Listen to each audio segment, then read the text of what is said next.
In today's video, I'm going to teach you how to upload Excel files to monday.com.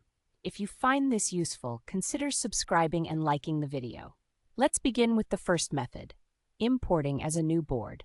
This is particularly effective if you're starting a fresh project and want to use existing data from an Excel file. To get started, look to the left side of your screen where your workspaces are listed.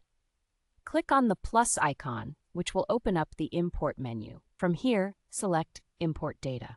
Next, you'll want to choose Excel from the list of available sources, which also includes options like CSV and Google Sheets. This is where you'll actually upload your file.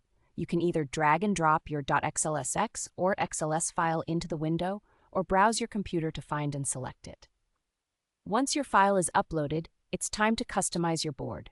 Start by selecting the row that contains your column headers. This could be task name, status, date, and so on.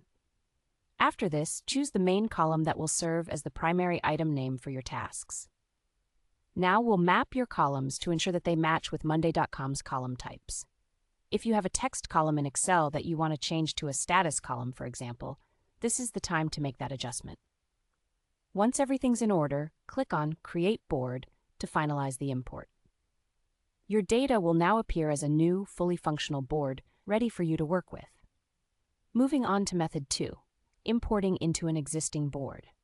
If you're looking to add new tasks or data to a board you're already using, this method will be perfect for you. First, navigate to the specific board where you want to add the new data. At the top left of your board, click the arrow next to the blue Add button. From the drop-down menu, select the option for Import Tasks or Import Items. Now it's time to upload your Excel file again. Follow the prompts that appear to map your Excel columns to the existing columns on your board. It's essential to ensure that the mapping aligns correctly to avoid confusion later. You'll also need to choose the import logic. Here you can decide if you'd like to create new items for every row in your Excel file, or if you prefer to overwrite existing items based on a matching column, such as task name. Finally, you're ready to merge your data. Just click on Start Import and watch as your new tasks are seamlessly integrated into your current board. That's it. You've now learned how to upload Excel files to monday.com, whether you're creating a new board or adding to an existing one. Remember that using monday.com helps streamline your projects, making collaboration easier than ever. Thank you for watching, and don't forget